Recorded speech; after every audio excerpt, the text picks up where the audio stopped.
Sabi ng ama, tandaan yung mga anak, huwag niyo isipin ang kamatayan ninyo. Isipin niyo ang pagbabago niyo. Gumawa ka ng magandang asal sa mga kapwa ninyo. Pag-ibig ang dala ninyo, ako ay nasa inyo. Ang kamatayan, ako ang maghusga sa inyo dahil ako ang Diyos. Ako ang nagpababa sa inyo dito. Ako ang nagbigay ng katawan niyan. Panginoon, pagsamantala ang pinahirap ko. Huwag mo isipin ang kamatayan mo. Dahil oras na wala yung kamatayan mo, tapos na ang iyong kaligayan sa mundo. Hindi mo na alam. Ngayon, sabihin ko sa inyo, ngayon may pamilya ka ngayon, may katawan ka. At oras na wala ka ng katawan, wala ka ng pamilya, isa lang ang patutunguhan mo, yung nagbigay ng pagsamantalang buo ng katawan dito sa lupa. Babalik tayo sa espiritu ng Ama. Dahil pagsamantala lang tayong pamilya dito, kahit na halimbawa namatay si tatay, halimbawa, hindi mo na siya makikita kanila, hindi mo siya makikita dahil siya espiritu na. Masarap, mabuhay, may katawan pa tayo dahil may pamilya pa tayo. Oras na wala na tayong katawan, wala na tayong pamilya. Iba ng mundo mo, iba ng mundo niya. Tama, hindi? Masarap, huwag mong kamatayan isipin. Tama yun tayo. Matakot kang mamatay. Sabi mo, Lord na lang ang bahala. Majara, ang papatambar dito. Ang papatambar. Marami ka na ang gamot. Ang patambar la, doktor. Ang Di tumigil. Ngayon, tumigil na. Di okay na. Tama, salamat. Pasalamat tayo kung Diyos. Sabi niya mali, baka nang bayad. Sabi ko, salamat na lang. Maganda niya. Bayad na bayaran na yan. Ako kada tayo kako. Ang gabi kortas. Siyempre, ang kapun yung kwarta di. Pasalamat lang tayo, di masaya na. Ano tayo? Basta Wala tandaan bayad natin ako. kayo. Ang gapo kanda thank you kako.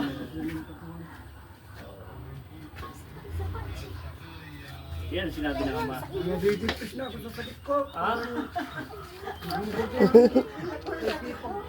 Nabasikal ka lang kako. Amo nila ba sa patay kako? Ako nila ba ko? Masarap mo boy.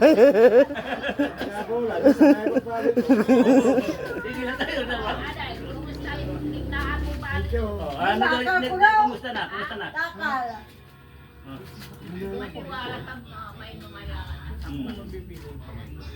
Wala na. Wala. Sige lang kunti. Kunti. Sasampak. So, kunti. Tanggalin natin. Mayroon pa kunti. Alamay ka. Ganun ka nung katawan mo. Hindi na kumalalim. Pakiramdam mo ngayon. Sabihin mo para bumaba na lahat ng mga sakit mo.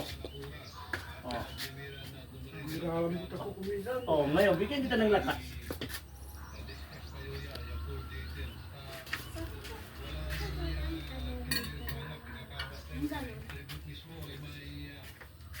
Galaw ka sa tahon mo.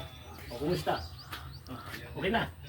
Wala-walas na. Salamat. Thank you.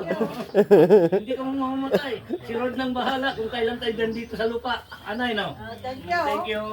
Alright. Hindi ako matakot kung bigyan ako. Ay, hindi. Walang mabibigla. Basta lagi mag-pray. Hindi na ka maghihirap. Ay, hindi. Huwag mo isipin. Alam mo, masarap mabilay dito sa mundo. Huwag ka masarap. Kapili mo yung pamilya mo. Mga kabusol mo, kapiling mo. Ngayon, kung wala ka na, iba ng mundo mo, wala na kang pamilya. Ang pamilya mo ngayon, hanapin mo kung sino nagpabawa sa'yo dito sa lupa. Sinong liwanag, ang Ama, at binaba ka, binigyan ka. Ayun ang sabi ng Ama, binaba tayo dito sa mundo natin, binaba tayo ng Ama para magbago. Huwag niyo isipin ang kamatayan, ang isipin niyo hanggang kailan ka nandito sa lupa. Si Lord lang bahala sa iyo. Sa pangalan ni Jesus. Amen. Amen. Eh, Wala na, okay na. Yes, salamat. thank you. Thank you.